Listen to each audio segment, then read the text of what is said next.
Hola, mi nombre es Ania Mantilla, soy estudiante del quinto trimestre de Psicología en la Universidad Bicentenaria de Aragua y hoy les vengo a hablar sobre las teorías del desarrollo humano. Las teorías del desarrollo humano son aquellas aproximaciones o bases teóricas que se fundamentan el comportamiento o cómo se va desarrollando los individuos en sí, tomando factores biológicos, psicológicos, socioculturales y del ciclo vital. Y su función es como tratar de determinar o darle a cada ciclo del ser humano una importancia. Ellas tienen varios enfoques y de estos enfoques nacen varias teorías. Entonces, los enfoques son el enfoque psicodinámico, el enfoque cognitivo, el enfoque sociocultural, el enfoque conductista y el enfoque ecológico sistémico. En esta exposición yo hablaré del enfoque psicodinámico, es aquel que estudia el desarrollo de la personalidad.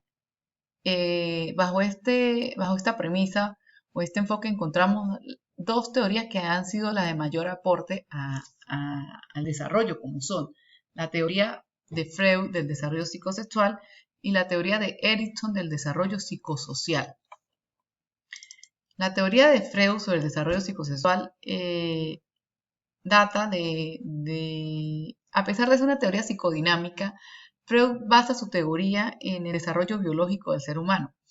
Y este nos afirma o dice que el hombre nace con varios grupos de instintos, como la autopreservación, que son la respiración, la ingestión de alimentos, entre otros, la satisfacción sexual, que no se entiende solamente lo relacionado con el acto o la actividad en sí, sino con el placer que busca el ser humano, y la agresión.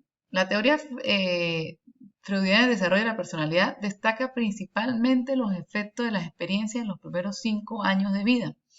Y él divide su teoría en 5 etapas, las cuales se componen de la edad de 0 a 1 año, que él lo llamó etapa oral, y el centro de placer es la boca. El principal aspecto del desarrollo es el destete. Entonces aquí es cuando los bebés sienten un apego con la madre y la mayor satisfacción lo buscan a través de la boca por la forma en la que ellos se alimentan. Una de las principales zonas del cuerpo que busca placer inicialmente es la boca. Y esto explica la propensión de los más pequeños siempre como a intentar morder o a utilizar la succión con la madre. Entonces, si se impide tajantemente que los bebés utilicen su boca para satisfacerse, esto podría producir un bloqueo que haría que ciertos problemas quedaran fijados en el inconsciente, según Freud. Luego, él habla de la teoría anal, que es de 2 a 3 años, donde el centro del placer es el ano, el aspecto del desarrollo es el control de los esfínteres. Entonces, en la etapa anal es la fase en la que se piensa a controlar los esfínteres en la defecación. Entonces, para Freud, esta actividad está vinculada al placer y la sexualidad. Las fijaciones relacionadas con esta fase del desarrollo psicosexual tienen que ver con la acumulación y con el gasto, vinculado con el espíritu ahorrador y la disciplina en el primer caso, y con la desorganización y el derroche de los recursos en el segundo caso. Sin embargo, según el padre del psicoanálisis, estas dinámicas de gasto y ahorro no se expresarían solamente o principalmente a través de la gestión del dinero. Luego tenemos la etapa o la edad de 4 a 5 años con la etapa fálica, que es el centro del placer son los genitales. Entonces es la identificación con el progenitor del mismo sexo. De este modo, la principal sensación placentera sería la de orinar. Pero también se origina en esta fase el inicio de la curiosidad por las diferencias, sobre todo la diferencia marcada entre los genitales. Ya se comienza como a diferenciar si es niño, si es niña, y pues los diferentes modos de vestirse, entre otros. Luego tenemos la etapa de latencia, que es de 6 a 12 años, y esta, a diferencia de las anteriores, no tiene ninguna zona específica. Aquí hago un paréntesis porque ahí es donde él decía que hasta los 5 años el ser humano como que son los principales experiencias de la vida o de la personalidad hasta los 5 años por esto mismo, porque por el centro del placer que él clasificó. Entonces, de 6 a 12 años no hay ninguna zona específica, pero aquí se adquieren los mecanismos cognitivos necesarios para superar el estrés y los mecanismos de defensa. Entonces, la etapa de la latencia, como ya lo dije anteriormente, es caracterizada por no tener ninguna zona erógena específica. Y esta representa una congelación de las experiencias, de las experimentaciones en materia de sexualidad por parte de los niños. En esta parte se causa todos los castigos, los amones, como la educación que se da porque ya empieza la escolarización. Entonces él describe esta fase como en una de que la sexualidad está más camuflajeada que en las fases anteriores. Entonces la etapa de latencia ha estado asociada a la aparición del pudor, la vergüenza relacionada con la sexualidad. Luego tenemos la etapa genital, que en la cual donde aparece la pubertad y se prolonga hasta la adultez, pues. Entonces, aquí están relacionadas más que todo con los cambios físicos que acompañan la adolescencia. Además, en esta fase del desarrollo psicosexual, el deseo relacionado con lo sexual se vuelve tan intenso que no se puede reprimir con la misma eficacia que las etapas anteriores. Entonces, aquí ya se han desarrollado las competencias necesarias para expresar la sexualidad a través de vínculos de unión de carácter más abstracto y simbólico, que tienen que ver con el consenso y apego a otra persona. Entonces, el nacimiento de la sexualidad adulta, en contraposición con otra, va a las simples gratificaciones instantáneas y obtenidas mediante actividades estereotípicas. Luego continuamos con la teoría psicosocial de Erikson sobre el desarrollo de la personalidad. Entonces, este psicólogo, él mejoró la idea de Freud y la modificó y la amplió, pero para abarcar una zona más amplia de edades.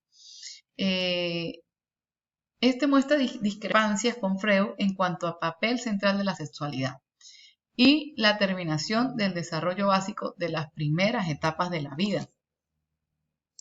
Aparte, Erikson, en vez de llamarlas psicosexuales, las llamó psicosociales, dándole mayor importancia o reafirmando que la parte social pues tiene mucho con la definición del individuo o con el entorno o cómo hace la personalidad del individuo de acuerdo al entorno en el que éste se maneja. Entonces él explica que la personalidad humana se da en 8 etapas, predeterminadas desde el nacimiento hasta la muerte, y que si se superan todas las etapas con éxito, nos desarrollaremos como personas mentalmente sanas. Y el fracaso de cualquier etapa causa carencias mentales como la culpa abrumadora o la desconfianza, que nos acompañará durante toda la vida. Entonces, en el siguiente esquema vamos a ver las etapas de Erikson. Entonces, que tenemos que de 0 a 2 años tenemos la confianza versus la desconfianza. Entonces, aquí donde el recién nacido establece el apego con su madre y en ella encuentra la satisfacción plena de sus necesidades.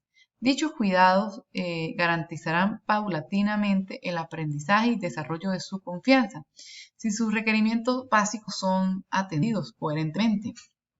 Luego tenemos la autonomía versus vergüenza y duda. Entonces, esta es una edad de 2 a 3 años, o a veces lo clasifican de año y medio a 3 años.